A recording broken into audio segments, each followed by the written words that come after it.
Une délégation de douaniers partis de Kinshasa a séjourné dans la province douanière du Katanga avec comme objectif évaluer les investissements de la DGDA dans la facilitation des échanges au poste frontalier de Kasumbalesa et inspecter les travaux de construction de 2 parkings pouvant contenir plusieurs centaines de camions à l'import et à l'export et du mur métallique de 20 km pour sécuriser la frontière de notre pays et décourager les fraudeurs. Plus de détails dans le corps de ces magazines. Journée internationale de droits de la femme du 8 mars, les femmes des régies financières déterminées à renflouer les caisses du trésor public. Elles ont, elles aussi, donné de la voix en cette journée commémorative. 100 jours du programme d'urgence du chef de l'État Félix Antoine Tshisekedi Tshilombo, le Fonds de promotion de l'industrie entend décaisser 300 000 $ américains pour la réhabilitation et l'équipement de l'Institut Mokengeli dans la commune de Lemba. Nos reporters sont descendus sur le terrain pour faire un état de lieu de cette école. Mesdames et messieurs, les détails de ces sujets et bien d'autres dans cette édition de Fiscalité et Développement qui vous est présentée par Patience Oumili Abokolo.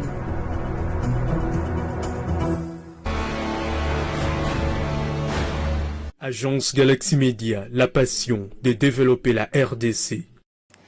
C'est un réel plaisir de vous retrouver en ce mois de mars dédié à la femme par la communauté internationale et placé sous le thème « Penser de manière égale, construire intelligemment, innover pour le changement ». En RDC, c'est sous le thème « Ensemble pour promouvoir la paix, la sécurité et le genre par l'accès aux services publics de qualité » que les femmes ont commémoré cette journée. Mesdames et messieurs, bienvenue à la grand-messe de finances publiques en République démocratique du Congo qui part de la province douanière du Katanga où une délégation des douaniers partis de Kinshasa a séjourné. Cette délégation a été au poste douanier de Kasumbalesa à la frontière entre la RDC et la Zambie pour une visite d'évaluation des investissements de la DGDA dans la facilitation des échanges au poste frontalier de Kasumbalesa. Une occasion pour ces douaniers d'inspecter les travaux des constructions des 2 parkings pouvant contenir plusieurs conteneurs, des camions à l'import et à l'export d'une part et du mur métallique de 20 km pour sécuriser la frontière de notre pays et décourager les fraudeurs. Les détails avec nos envoyés spéciaux Clément Passy et Guilain Mouzembe avec notre correspondant permanent à Lubumbashi, Lambert Yuma, dans ce rendu de Priska Sikana Kinzonzi. Faciliter le procédure dans différents postes frontaliers et augmenter les recettes douanières, telle est l'ambition de la haute direction de la DGDA. C'est dans ces cadres qu'il faut placer la mission réalisée du 6 au 9 mars 2019 par 3 douaniers au poste frontalier de Kasumbalesa dans la province douanière du Katanga.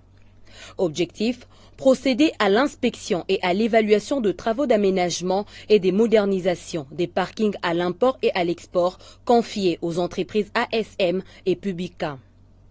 Il s'agit également pour ces douaniers venus de Kinshasa de se rendre compte de l'avancement de travaux de construction de la clôture métallique, travaux confiés à l'entreprise Katanga Solbrick.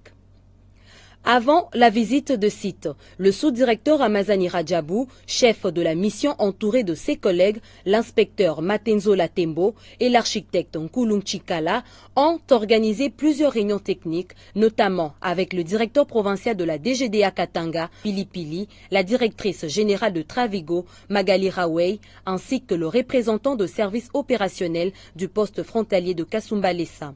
Au niveau du parking à l'import, ASM a déjà bétonné 90 000 mètres carrés de surface en un temps record avec un taux d'exécution de travaux de 90% à la grande satisfaction de la délégation dépêchée par le directeur général Deoroguiza Maguera. Il reste à réaliser quelques travaux de finissage et la construction des bâtiments annexes devant servir des bureaux et d'entrepôts. Pour arriver à bien mobiliser les recettes du Trésor, il faudrait que nous puissions disposer des infrastructures adéquates et modernes pour arriver à bien prendre en charge les marchandises en assurant une bonne conduite des marchandises et faire en sorte que nous puissions effectivement avoir la matière imposable qui est la marchandise et taxer d'une manière correcte, conformément aux dispositions légales et réglementaires. Nous sommes satisfaits en ce qui concerne les travaux qui ont été abattus dans le parking import qui avait été confié à la société ASM. Et nous estimons que sur la superficie qui avait été confiée à cette société a été bien travaillée. Et comme vous avez vu vous-même avec nous à travers les images, et je crois que les images sont tellement éloquentes que nous éprouvons notre satisfaction et la satisfaction également de la population de Kasumbalesa et de la province du Haut-Katanga. Avec une capacité d'accueil de 1500 véhicules, ces parkings va résoudre la problématique d'engorgement du poste frontalier de Kasumbalesa qui reçoit à ces jours plus ou moins 800 camions. Tout en appréciant la qualité du travail réalisé, la délégation a invité l'entreprise au respect de clauses contractuelles et encouragé les constructeurs à parachever dans le délai le reste de travaux. Du côté parking à l'export, au moins 70% de travaux sont réalisés par Publica malgré quelques difficultés rencontrées lors de la période électorale. La société devra bétonner 9000 m² sur le 36 930 m² prévus. Ajoutez à cela l'érection de caniveaux et avaloirs à connecter au réseau existant, outre l'électrification du site, la fixation des portails et grillages métalliques. Après évaluation, toutes les parties concernées ont convenu de mettre le bouchée double pour l'inauguration de ces deux ouvrages avant la fin de ces mois de mars pour répondre positivement aux préoccupations des opérateurs économiques qui subissent de pertes énormes à cause de la congestion tant décriée à Kasumbalesa. Mauvais signal par contre pour Katanga Solbrick, dont le niveau d'exécution de travaux est à 10%, soit plus ou moins 2 km de murs érigés sur le 20 km attendu malgré l'encaissement de la totalité de fonds alloués à ces projets. Comme si cela ne suffisait pas, quelques mètres de ces murs métalliques conçus pour sécuriser la frontière et décourager les fraudeurs et autres contrebandiers se retrouvent à l'heure actuelle par terre. Non loin de là, un poste de police de surveillance s'illustre dans la facilitation de fraudeurs qui pourtant devraient lutter contre le phénomène Bilanga, à en croire les observateurs. Pendant ces temps, le travail s'est poursuivi au poste frontalier de Kasumbalesa pour une mobilisation accrue de recettes douanières grâce à Travigo avec le concours d'autres services impliqués dans l'ordre opérationnel. Le gouvernement voudrait assez que aujourd'hui la DGDA Katanga soit dotée des infrastructures qui répondent aux standards internationaux. Vous savez, nous avons un problème au niveau du poste frontalier de Kasumbalesa et souvent il y a ces problèmes récurrents de la congestion du trafic routier, mais nous pensons qu'avec l'inauguration de ces deux parkings, nous allons résoudre ces problèmes. Et les trafics routiers, comme vous le constatez aujourd'hui à Kasumbalesa, ça pose problème de part et d'autre de la frontière. Du côté de la Zambie, nous avons observé une file qui s'étend de la frontière jusqu'à Chililabombo. Mais aujourd'hui, avec les efforts que nous avons accomplis au niveau de Kasumbalesa, nous avons réduit sensiblement cette file. Avec une capacité d'évacuation de 450 véhicules par jour, un taux d'augmentation de recettes douanières de 700% dans des conditions de travail particulièrement difficiles, Travigo devient un allié incontournable de la DGDA aux yeux de beaucoup d'observateurs. Et l'opérationnalisation de deux parkings à l'import et à l'export va assurément faire du poste de Kasumbalesa l'un des postes douaniers le plus florissant de la RDC, au point de faire de cette collaboration un exemple éloquent de la réussite du partenariat public-privé.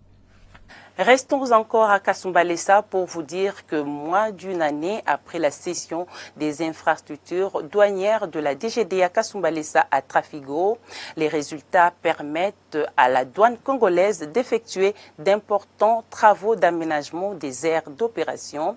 Fiscalité et développement s'intéressent ce jour à la genèse de cette entreprise de sous-traitance qui du reste est l'œuvre d'une femme. Madame Magali Rawai a bien voulu partager son expérience qu'il a conduite au succès. Au micro de Lambert Youma et Clément Passy, la directrice générale de Trafigo explique les péripéties de la mise sur pied de sa structure. Je me suis inspirée du projet numérique français où la France parle d'une république numérique, où on dit que en fait, quand les fonds de l'État sont complètement numérisés, on obtient en réalité la totalité des fonds qui lui sont destinés.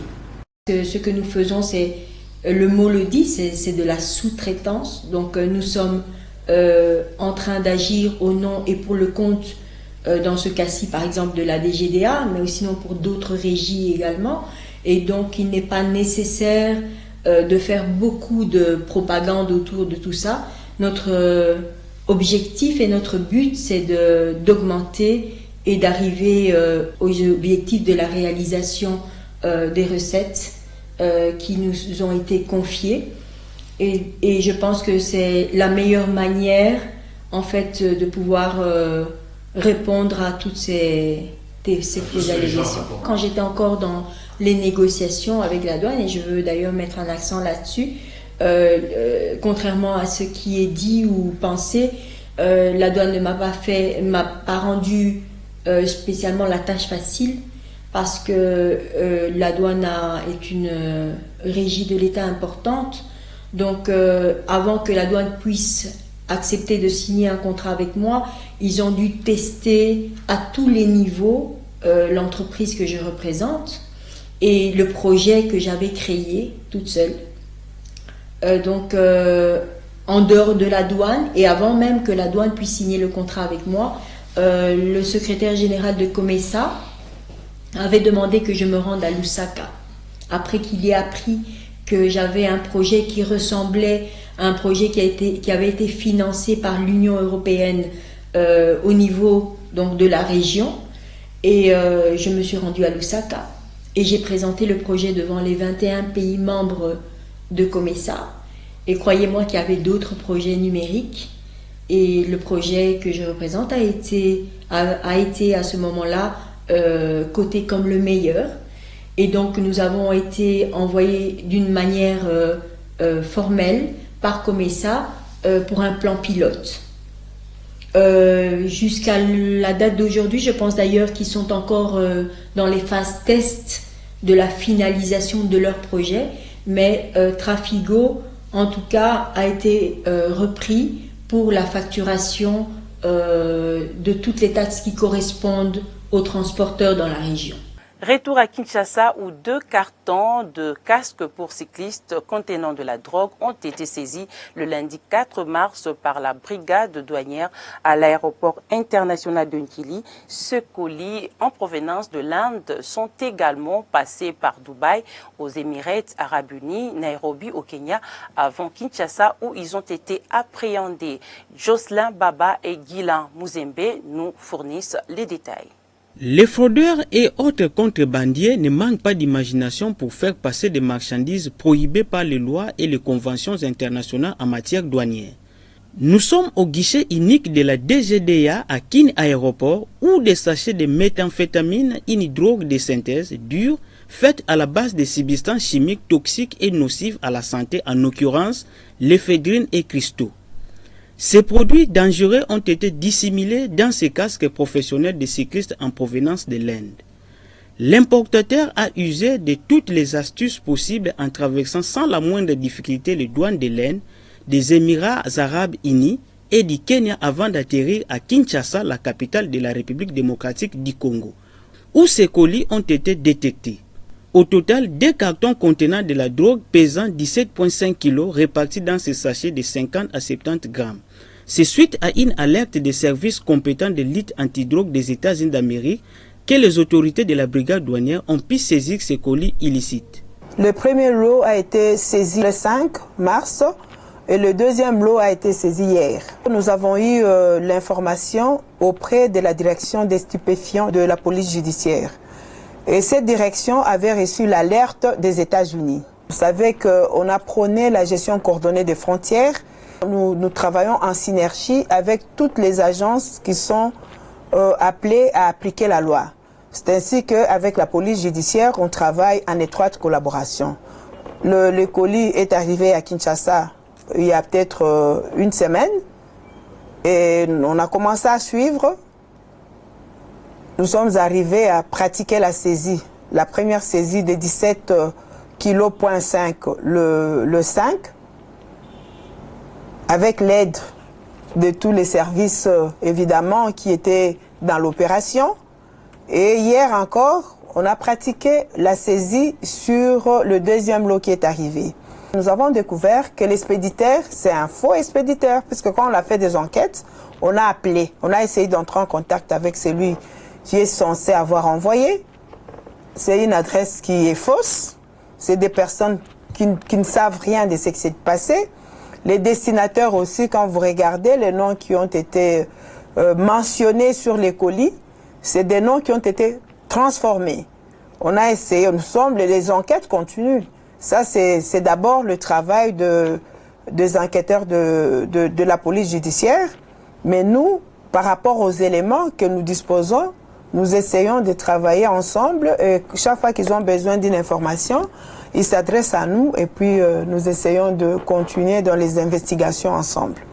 Le colis est venu de Mumbai, il est passé par Dubaï, il a transité par le Nairobi avant d'arriver ici. Mais comme vous le savez, que ce soit l'Inde, que ce soit le Dubaï, ils ont quand même des équipements modernes. Ils ont des scanners. Alors on se demande comment est-ce que ces marchandises sont passées par ces douanes qui sont censées être des douanes développées et ne pas s'apercevoir que dans ces colis-là, on avait dissimulé la drogue. La drogue, c'est quand même des produits qu'on ne peut pas accepter, que ça puisse circuler librement dans notre pays. La drogue là que nous avons saisie, c'est une des drogues les plus dures. La méthamphétamine, c'est une drogue qui avait été utilisée à l'époque pendant les guerres pour garder les militaires en éveil. Et aujourd'hui, nos Kuluna au Congo se servent de ce genre de drogue. Et parfois même des gens sérieux, ils utilisent cette drogue-là. Alors à cause des méfaits de ces drogues, nous avons des conséquences que nous vivons chaque jour, le vol, des tueries, des violences de toutes sortes. Donc nous devons vraiment ensemble nous mettre à combattre ces mal, puisque c'est un mal qui peut entraîner des conséquences incalculables pour le pays. Aujourd'hui, il y a beaucoup de défis actuels, qui si nous ne faisons pas attention, nous ne combattons pas, c'est toute cette criminalité transnationale organisée, nous pouvons mettre à mal la maximisation de recettes, puisque la maximisation de recettes va ensemble avec la sécurisation de frontières, la sécurisation de recettes elles-mêmes. C'est ainsi que, de par notre position au niveau des frontières, nous sommes appelés à être vigilants pour veiller à ce que les produits prohibés ne puissent pas traverser la frontière. Nous avons un territoire très très immense et nos frontières sont très poreuses. Les dispositions, c'est la haute direction de la DGDA, notre DG Deo Rugiza Maghera. Il essaye par tous les moyens de renforcer les capacités des douaniers. Et je peux l'affirmer sans avoir peur d'être contredite, qu'en tout cas, nous sommes parmi les douanes les plus performantes de l'Afrique. Puisque, en tout cas, on est régulièrement formés et les DG nous envoient dans multiples formations, multiples conférences de très haut niveau qui nous amènent à être au standard des normes internationales en matière de lutte contre la fraude. Malgré les difficultés que nous pouvons connaître, qui sont inhérentes à l'immensité de frontières, qui nécessitent assez qu'on soit convenablement équipés, mais nous essayons de faire de notre mieux pour traquer ces contrebandiers. Selon les observateurs qui ont requis l'anonymat, cette matière coûte plus cher que la cocaïne et l'héroïne sur les marchés. La quantité saisie de cette drogue pourrait coûter plus ou moins $1 million américains. Les mêmes sources renseignent qu'il s'agit du 3e lot qui devrait passer par l'aéroport international d'Ndjili, mais heureusement tombé dans les filets de la brigade antifraude de la DGDA. La brigade douanière entend sensibiliser le public sur les modes opératoires de ce trafic de drogue, De quoi louer le travail appréciable de la douane congolaise à travers sa brigade douanière et de lutte contre la fraude déterminée à en finir avec ces trafics. Signalons que la brigade douanière est à sa 1e saisie de substances prohibées à ses postes frontaliers de l'aéroport international d'Ndjili. Journée internationale des droits de la femme du 8 mars. À présent, les femmes de régie financière ont elles aussi donné de la voix en cette journée commémorative. D'abord, les femmes de la douane congolaise déterminées à maximiser les recettes pour donner à l'État les moyens de sa politique. C'est autour de ce thème que les femmes douanières ont réfléchi sur leur rôle combien important dans le développement de leur régie financière qui mobilise les ressources internes de l'État. Philon Chollet et Céline Bumba étaient présentes pour le compte de l'agence Galaxy Media. Elles n'ont pas voulu rester en marge de cette célébration de la journée du 8 mars consacrée à la femme en général et à la femme douanière en particulier. Il fallait également pour elles penser équitablement, bâtir intelligemment et innover pour le changement. Un changement qui passe aussi par la prise en compte de leurs droits. Ces mobilisatrices de recettes ont passé à l'occasion de cette journée le message de la maximisation des recettes douanières et accisiennes devant permettre à l'État d'exécuter son programme de développement de la RDC. Une mobilisation qui doit passer aussi par la suppression des exonérations fantaisistes qui privent l'État de ses ressources. Une requête des douanières pour la circonstance. La femme douanière en particulier, elle est là pour travailler dur afin de collecter beaucoup de recettes qui doivent être canalisées dans le compte du Trésor afin de donner à l'État le moyen de sa politique. Puisque l'État ne peut pas fonctionner sans argent. La douane congolaise n'est pas chère. Ce qui alourdit le système douanier, c'est la multiplicité des taxes. Alors si l'État congolais qui a besoin à ce qu'il y ait beaucoup de marchandises, qui doit payer la douane, qui doit payer la taxe, voir dans quelle mesure il peut diminuer les taxes. Il y a beaucoup de taxes à l'importation. La DGDA s'engage donc à accompagner les femmes dans la lutte pour maximiser les recettes pour le compte du Trésor public. Les douanières ont également marqué leur présence à la 6e édition de la foire de l'entrepreneuriat féminin à la place des évolués. Sur l'invitation de leur point focal genre, Pierrette Mbombo Moukadi, directrice de la brigade douanière et lutte contre la fraude, les douanières ont également partagé un verre de fraternité avec les différentes femmes de direction provinciale de leur régie financière. Et puis la DGRAD soutient la promotion de la paix, la sécurité et du genre par l'accès aux services publics de qualité en s'engageant à traiter également ses agents hommes et femmes. Les mobilisatrices des recettes non fiscales de l'État ont elles aussi emboîté les pas pour la promotion de la femme au sein de cette régie financière à l'occasion de la Journée internationale du droit de la femme. Retrouvons une fois de plus Philon Chollet et Céline Bumba. Elles étaient elles aussi rangées pour marquer cette journée du 8 mars, car pour ces femmes de la DGRAD, la maximisation des recettes non fiscales de l'État exige un climat de paix. Ce, dans le cadre du thème soutien à la promotion de la paix, de la sécurité, du genre, par l'accès aux services publics de qualité en s'engageant à traiter également ces agents hommes et femmes. Elles, qui ne jurent que par la mobilisation des recettes de l'État, veulent voir leurs droits être défendus pour le développement de la RDC et de leur entreprise. Ce qui est d'abord important et indispensable, c'est d'abord un climat de paix. Et deuxièmement, nous demandons toujours l'accompagnement du gouvernement, étant donné que nous sommes un service qui apporte au gouvernement les moyens de sa politique, au gouvernement de nous prêter main forte, au gouvernement de nous donner cette latitude d'aller auprès des assujettis et d'amener dans les escarcelles du trésor public tout ce dont l'État a besoin pour sa politique. Tenant compte des attributions qui nous est, du rôle que nous devons jouer dans la société, nous devons maximiser les recettes. Sans un climat de paix, la DGRAD ne saurait pas. La DGRAD ne saura pas maximiser les recettes. C'est pourquoi nous soutenons la promotion de la paix, de la sécurité et du genre par l'accès des services publics de qualité. C'est ce que nous prenons.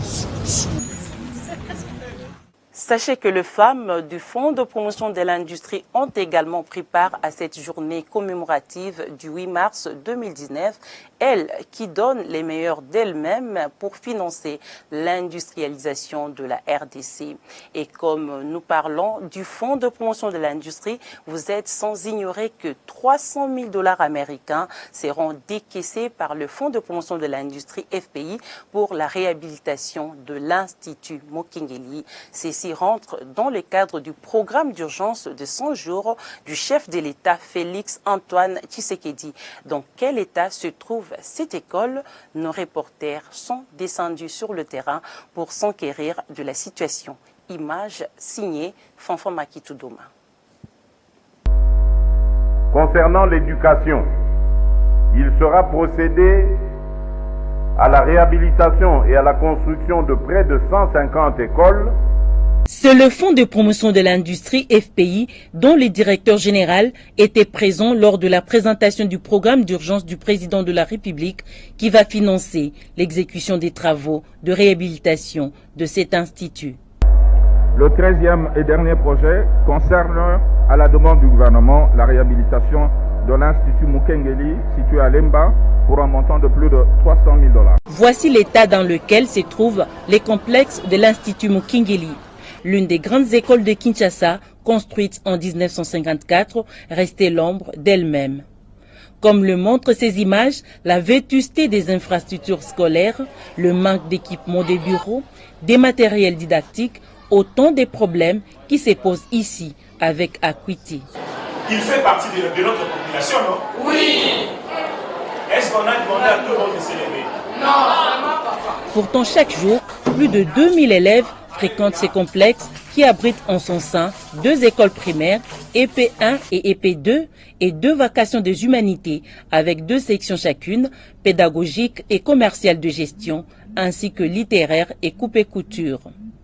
Avec 300 000 $ américains du Fonds de promotion de l'industrie FPI, cette école va subir sa toute première réhabilitation depuis sa construction.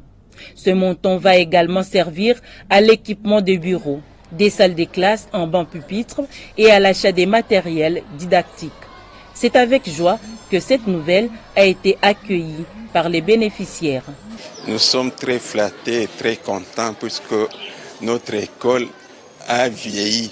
Mais notre souhait ardent était de reconstruire une école moderne qui répond aux normes actuelles de l'enseignement. Les bâtiments ont été construits il y a à peu près 60 ans et beaucoup sont en train de suinter actuellement. En face de mon bureau ici, nous avons une salle des machines, c'est une salle d'informatique où on avait une dizaine d'ordinateurs qui tombent de plus en plus en panne et il y en a à peine 5 qui peuvent fonctionner, alors que les enfants doivent avoir des cours pratiques d'informatique régulièrement. Si le FPI arrive à nous équiper en ordinateur, ce serait une très bonne chose parce que les enfants seront initiés à l'informatique avec beaucoup plus d'aisance, beaucoup plus de facilité. Pour les professeurs qui espèrent voir une amélioration de leurs conditions de travail, c'est un ouf de soulagement. C'est une joie pour nous de voir le fonds de promotion industrielle penser à notre école. Cette école qui a fait, c'est une des grandes écoles de la ville et nous travaillons dans des conditions très difficiles. Bon, au chef de l'État, nous lui disons merci. Et nous disons que Mokengeli n'est pas la seule école à Kinshasa, n'est pas la seule école au niveau du pays. Ce qui sera fait ici, à Mokengeli, nous demandons au président de la République que cela soit fait dans d'autres écoles. Parce que vous savez, madame, il n'y a pas de développement sans éducation. Parmi les plus heureux, ce sont aussi les élèves. J'étais très content parce qu'on va réhabiliter notre école et c'est une bonne idée de la part de monsieur le président Félix Tshisekedi Tshilombo. Ça nous avantage tous parce que l'école avait vraiment besoin d'une réhabilitation. Donc nous remercions le chef de l'État d'avoir mis dans ses pensées notre école, d'avoir pensé à nous. Ce geste posé par le chef de l'État, Félix Antoine Tshisekedi, démontre à suffisance combien il tient à l'éducation, base du développement d'une nation. Et le FPI est dans son rôle non seulement de financer l'industrialisation de la RDC, mais aussi d'apporter des subventions pour l'exécution des projets de développement à travers l'ensemble de la République. Paris gagné donc pour le Fonds de promotion de l'industrie. Le Fonds de promotion de l'industrie a financé les études de faisabilité pour la réhabilitation et la modernisation du port de Kalemi. L'objectif est d'en faire un port multipolaire d'activités économiques et industrielles pour le développement économique de cette partie du pays. Ce projet gigantesque va nécessiter notamment l'apport financier du secteur privé et des bailleurs des fonds pour sa réalisation. Le coup d'envoi des travaux pourrait être donné bientôt par le FPI, comme l'a dit son directeur général Patrice Kitebi lors de la présentation du programme d'urgence des 100 premiers jours du président de la République, Félix Antoine Tshisekedi. Nous vous présentons ce projet dans ce commentaire de Michel Wangi Lokwa. Le FPI a recruté les consultants Développement chaîne de valeur agropole industriel intégré parc industriel multifonction basé en Suisse représenté par son expert Pape Thiam pour mener des études de faisabilité dans le cadre de la réhabilitation et modernisation du port de Kalemi. C'est pourquoi plusieurs formations ont été organisées à l'intention des cadres et agents du FPI à Kinshasa, Lubumbashi et Kalemi pour le mettre à niveau. Le Fonds de promotion de l'industrie veut faire du port de Kalemi, comme le montrent ces images en 3D, un centre multipolaire d'activités économiques dans le corridor sud-est du pays qui va booster le développement économique dans la région. Les retombées économiques de ces projets sont énormes, à en croire les consultants Pape Thiam. Sur Kalemi, vous avez énormément de ressources. Le lac lui-même regorge de ressources. Et le lac est aussi un vecteur de transport. Mais au bord du lac, vous avez du calcaire, qui peut être un produit qui peut être transformé et nourrir une industrie dans la cimenterie, la construction. Vous avez les ressources halieutiques, comme je disais, qui peuvent féconder toute une stratégie de développement de la pêche et des produits de pêche et tirer plusieurs chaînes de valeur en termes de produits manufacturés finis, ce qui peut créer des milliers d'emplois. Vous avez les mines, que ce soit les mines d'or, les mines de coltan ou d'autres types de mines, aussi bien autour de Kalemi que dans le voisinage des autres provinces. Donc, il faut donner au port une compétence opérationnelle qui lui permette d'abriter des infrastructures et des services qui peuvent soutenir ce genre d'activité. Les autres genres d'activités peuvent aussi être développés autour de parcs industriels, que ce soit des parcs agro-industriels, que ce soit des parcs pour la transformation de produits miniers, que ce soit des plateformes de marché, parce que Kalemi a eu une histoire d'être au confluent des routes de commerce à la croisée des chemins. Cette compétence-là peut être restaurée en installant les infrastructures qu'il faut. Mais vous avez aussi, par exemple, la porcelaine. Aujourd'hui, Kalemi peut devenir un centre d'excellence pour la transformation et la fabrication de produits de porcelaine. Donc, faire en sorte que le port puisse jouer son rôle en ayant les infrastructures d'appui, de stockage, de manutention, de traçabilité, de normalisation et de suivi des cargos peut permettre de faire que Kalemi rayonne comme étant le point d'ancrage du corridor Est de la RDC ou des corridors Est sur la RDC. Le directeur général du FPI, Patrice Kitebi, s'est fixé devant le président de la République, Félix Antoine Tshisekedi, l'objectif de mener à bon port la réalisation de ce projet. Un autre grand projet important, structurant, concerne la modernisation du port de Kalemi, qui a été créé dans les années 50, mais qui souffre d'ensablement et d'un vieillissement des infrastructures, notamment des quais et des grues. Une étude a été financée sur le fonds du FPI et nous sommes en train de travailler avec la SNCC et il y a même eu une manifestation d'intérêt. Ce projet, évidemment, il ne va pas se réaliser dans les 100 jours, mais on compte le lancer dans les 100 jours du programme du chef de l'État. J'ai dit et je vous remercie. Les travaux de réhabilitation et de modernisation du port de Kalemi seront bientôt lancés pour le bonheur du peuple congolais, car il s'agira du premier centre multipolaire d'activité économique et industrielle de la République démocratique du Congo. Et puis, dans le cadre de sa nouvelle vision, celle de mobiliser plus et financer mieux à travers son programme triennal 2018-2019, le Fonds de promotion de l'industrie FPI organise pour ses cadres et responsables des entités un atelier résidentiel de renforcement des capacités à Matadi, dans la province du Congo central, du lundi 11 au jeudi 14 mars 2019, avec comme objectif sensibiliser les responsables des entités sur le programme Mobiliser Plus, un état d'esprit, vulgariser les instruments juridiques d'orientation de la mobilisation de la TPI, renforcer les capacités des responsables des entités provinciales et du siège en stratégie de suivi, recouvrement et contrôle comptable et technique de la TPI à l'importation et locale, disponibiliser une documentation complète sur la sensibilisation, la vulgarisation, le recouvrement et le contrôle de la TPI et enfin fixer des nouvelles assignations aux entités et signatures des contrats des performances. Nous y reviendrons avec force et détail dans notre prochaine édition. Si vous êtes industriel exerçant en République démocratique du Congo, rassurez-vous que vous êtes assujetti au paiement de la taxe de promotion de l'industrie locale TPIL pour les ventes de vos produits sur le marché local.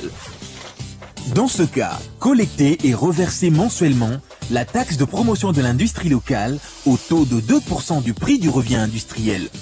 C'est contribuer à la pérennisation du cycle de financement des projets industriels en RD Congo. Tenez, la taxe de promotion de l'industrie locale est une parafiscalité préaffectée au financement des projets industriels.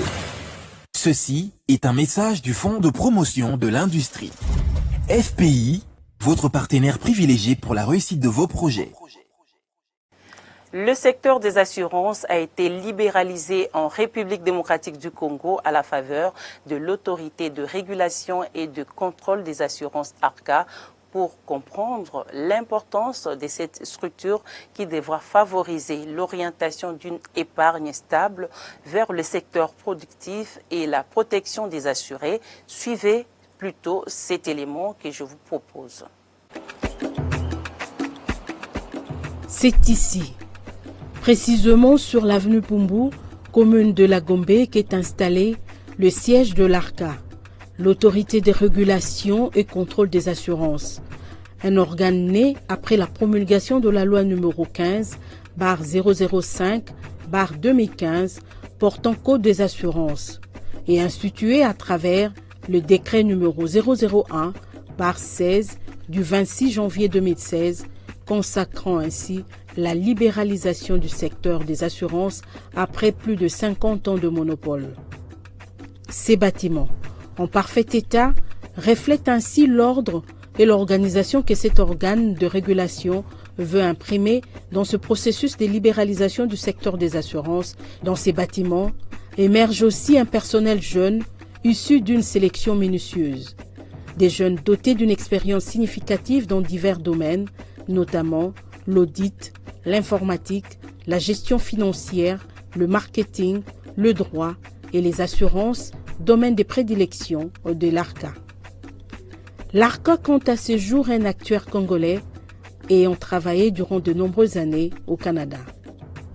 Toutes ces compétences recrutées tant localement que sur les marchés internationaux bénéficient également de formations assurées par des experts locaux et internationaux issus des institutions telles que le Conseil permanent de la comptabilité au Congo, CPCC, de la Banque mondiale et d'autres organes de pays frères, en particulier l'autorité de contrôle des assurances et de la prévoyance sociale du Maroc, ACAPS.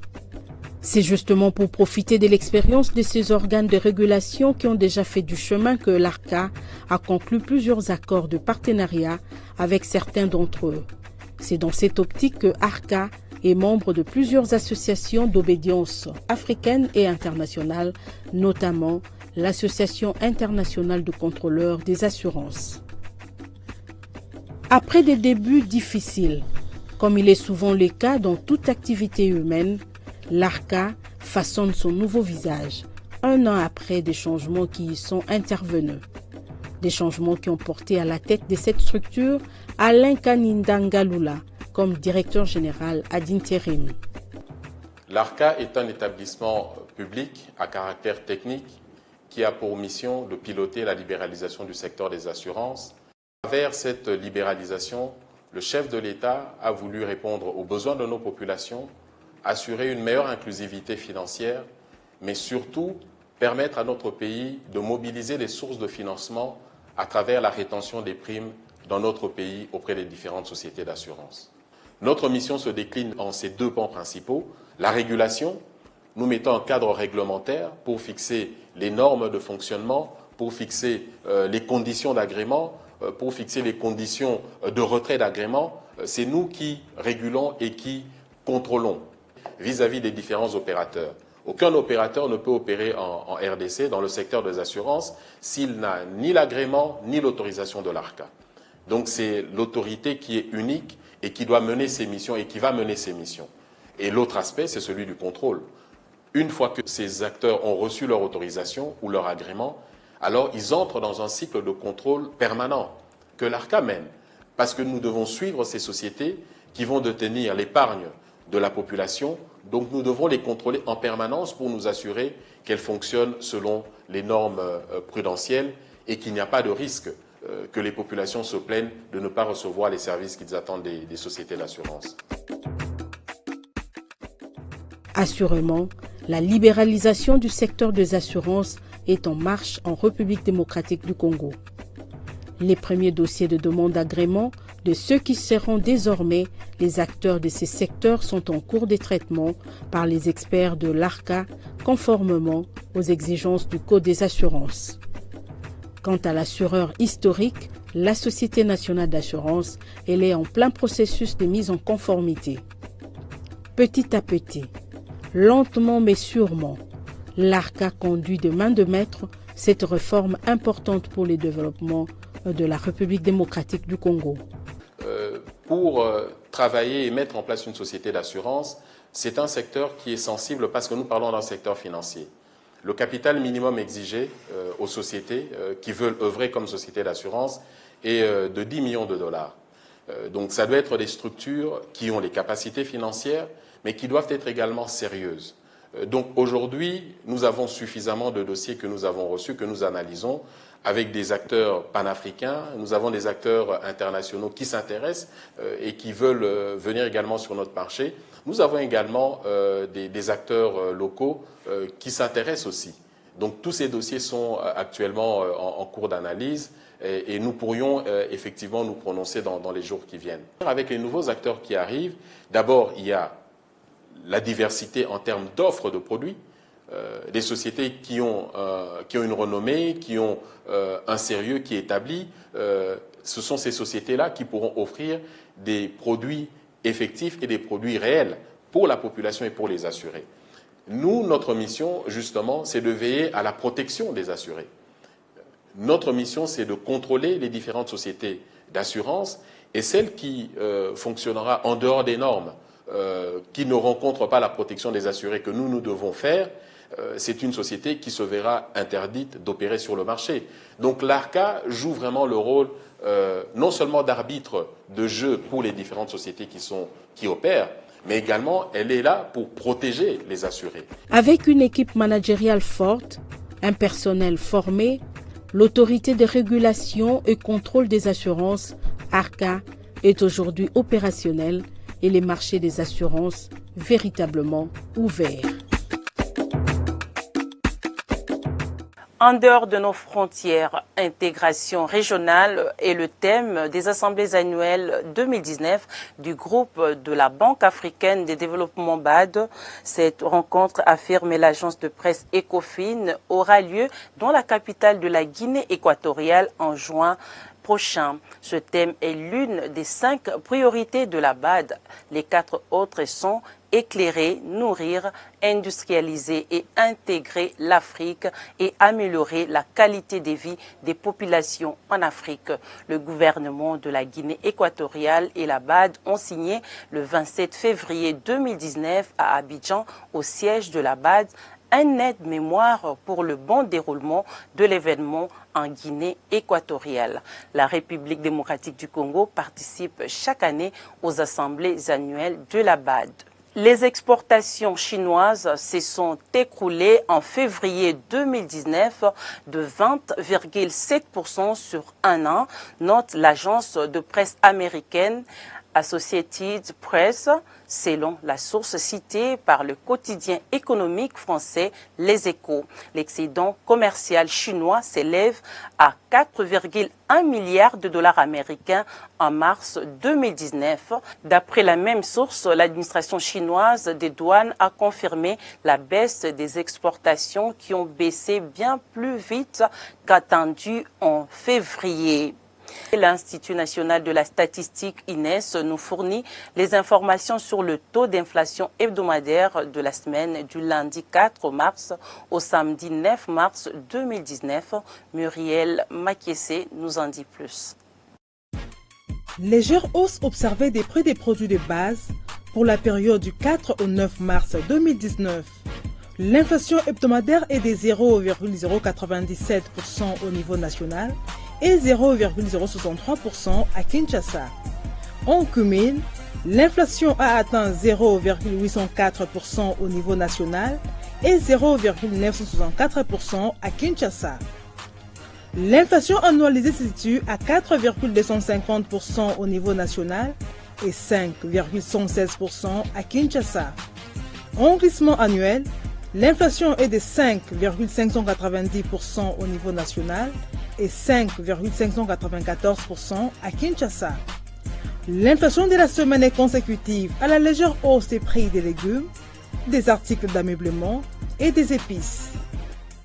Santé de la devise nationale à présent sur le marché d'échange. Le taux officiel de la Banque centrale du Congo a indiqué au vendredi 8 mars 2019 un dollar américain à 1639,69 francs congolais, 1 euro à 1854,60 francs congolais et 1 franc CFA à 2,8273 francs congolais. Au samedi 9 mars 2019, au parallèle, cette fois-ci, le taux était à 1630 francs congolais les dollars américains, dont la majorité de la commune de Kinshasa, 1660 francs congolais le dollar au centre-ville de la capitale congolaise. À l'aéroport international de Njili, le taux est toujours à 1600 francs congolais le dollar et 1650 francs congolais dans plusieurs supermarchés de la capitale. Dans la province du Kwilu, précisément à Bonga, le dollar américain s'est négocié à 1600 francs congolais, 1620 à Mbandaka, dans la province de l'Équateur. Le billet vert s'est échangé à 1630 à Matadi, dans la province du Congo central, mêmement à Lubumbashi, dans la province du Haut-Katanga. La monnaie américaine s'est négociée à 1640 francs congolais à Kolwezi, dans la province minière du Lualaba. Enfin, le pic du taux d'échange en province a été constaté à Kisangani, chef-lieu de la province de la Chopo, où le taux est à 1660 francs congolais suite à la dépréciation du franc congolais. Mesdames et messieurs, la grand-messe des finances publiques est ainsi dite. Merci à Priska Sekana d'avoir assumé cette édition. Fanfoma Kitou, Doma et Peter Loma pour la réalisation de cette émission. Bonne fête à toutes les femmes de la République démocratique du Congo, particulièrement à celles de l'agence Galaxy Media. Bonne suite de programmes sur votre chaîne. À la prochaine.